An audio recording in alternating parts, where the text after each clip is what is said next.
Jesus Trilogy, Book 2, Then There Were Two, Chapter 10.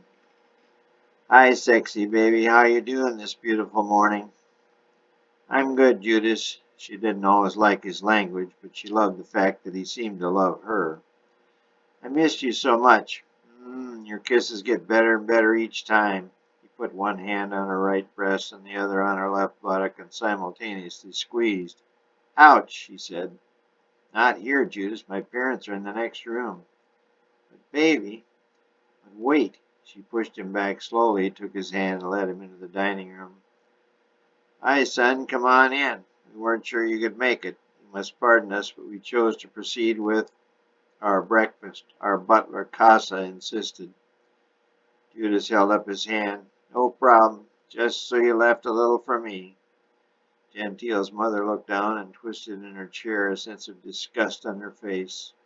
These commoners, she thought. Why couldn't Gentile fall in love with another lawyer like her father, or a doctor, or at least a soldier? Instead, she picked a football player. Turned, and well, what was he? Grapevine said he was a shady character, a hustler, a maudlin. Her good friend had called him. Oh well, at least Gentile was happy for now.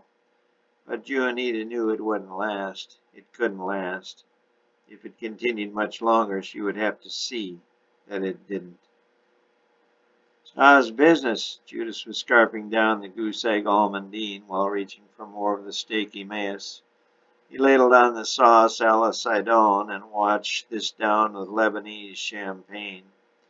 As he set the glass down, his elbow nudged Gentile's, and her elbow accidentally tipped over the champagne glass, spilling it right into his plate. Clumsy oaf, Juanita mumbled. Sorry. Here, hon, let me get you a new plate, Gentile said. Her father snapped his fingers, and the butler got Judas a new one almost instantly. That's okay. I'll finish this one. I'll call it steak a la champagne. Gentile laughed aloud as Judas now dipped his pepper bread into his plate, sopping up the champagne and oozy mix. He proceeded to pop it into his mouth. Not bad, he said, licking his lips and wiping his hand not on the napkin provided, but on the elegant cream and gold tablecloth. The result was an ugly stain. Oh my, Juanita gasped. Gentile took the napkin and began to wipe Judah's face. So how's my little business working out? Gentile's father asked. Despite Judah's rather crude manners, he liked the guy. He also saw how Gentile liked or loved him. She had not been happy for a number of years. She had been deeply in love with her prior boyfriend Pontius and was devastated when he had broken up with her.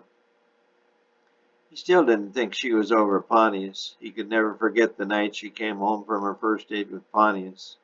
She had been so excited when she told her father about the date.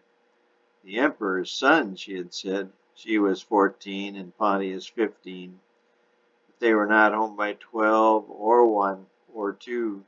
Juanita had nodded off about 1 in the morning in her massive lounge chair, an empty bottle of wine clutched in her left hand. Finally, at 2:30, Gentile had come to the door.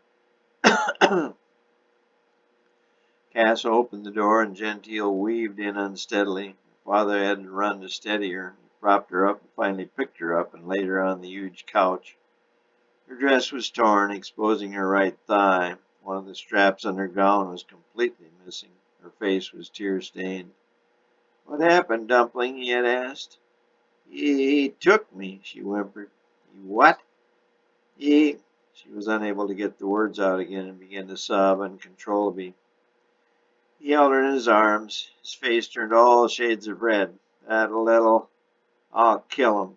Gentile just kept sobbing. I'll kill him, he said more loudly.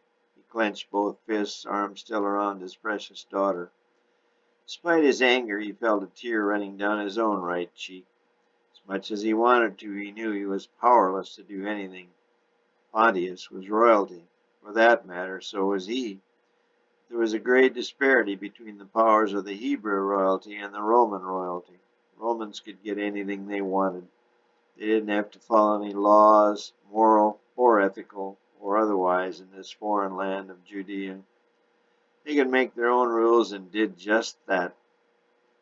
They had to answer to no one, but a Hebrew that carried out a similar infraction was punished to the full extent of the law and beyond.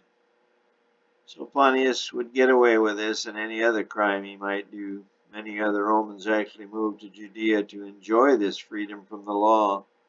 Gentile's father said and did nothing. But a few weeks later, Gentile had developed morning sickness. Time came and went, and the baby was adopted out. Somehow Pontius Pilate got wind of this and secured the baby boy. He brought him to live in the palace, naming him Pontius III. Told all his friends that Pontius III was a full-blooded Roman. Gentile, despite all that had happened, was still forced to go out on mandatory dates with Pontius II.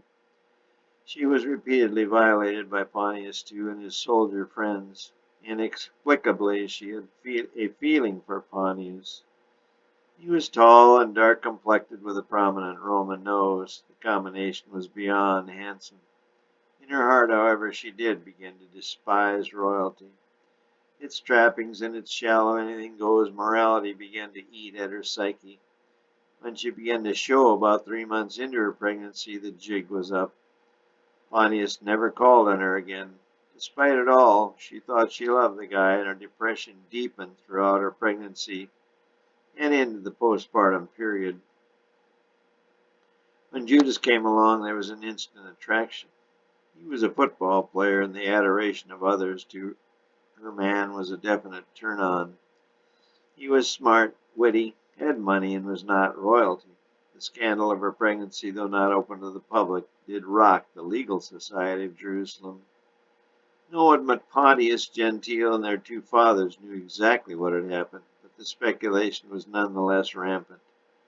Gentile's father's practice did suffer for a while because of all the rumor, but it soon recovered and in fact flourished. "Say, Pop," Judas called Gentile father, "Pop, how'd you like to write me a contract?" "Sure, son, what's it for?" "Well, you see, I'm working out a deal with these fishermen friends of mine. They'll give me 25 fish in exchange for each shekel." "Sounds pretty high, son." "No, standard rate, Pop." Pop didn't know the fishing business very well, but still wasn't sure he believed Judas. But he liked the guy and suspected he would soon be his son-in-law. "Sure thing, son. I'll have it first thing tomorrow." He didn't trust his son, but he loved the way Judas brought the smile to his daughter's face. Something that had not happened for a long, long time. "Say, son, speaking of pops, have you popped the question yet?" "No, but shouldn't be too long. Just need to get together a few more funds for a ring. I love your daughter very much, but you can't just have any ring. Only the best for the best." Her father lowered his head, raised his eyebrows, and said, "Maybe I could help." "No, no, I couldn't." "Well, no one will ever know, and you are correct, son. My daughter deserves only the best." "That is very, very true. No, well," Pops continued to stare coolly at his son. "Well, okay, but no one is ever to know." "Understood." "Good. Where do I—" "Come into my office. I'll write you a draft."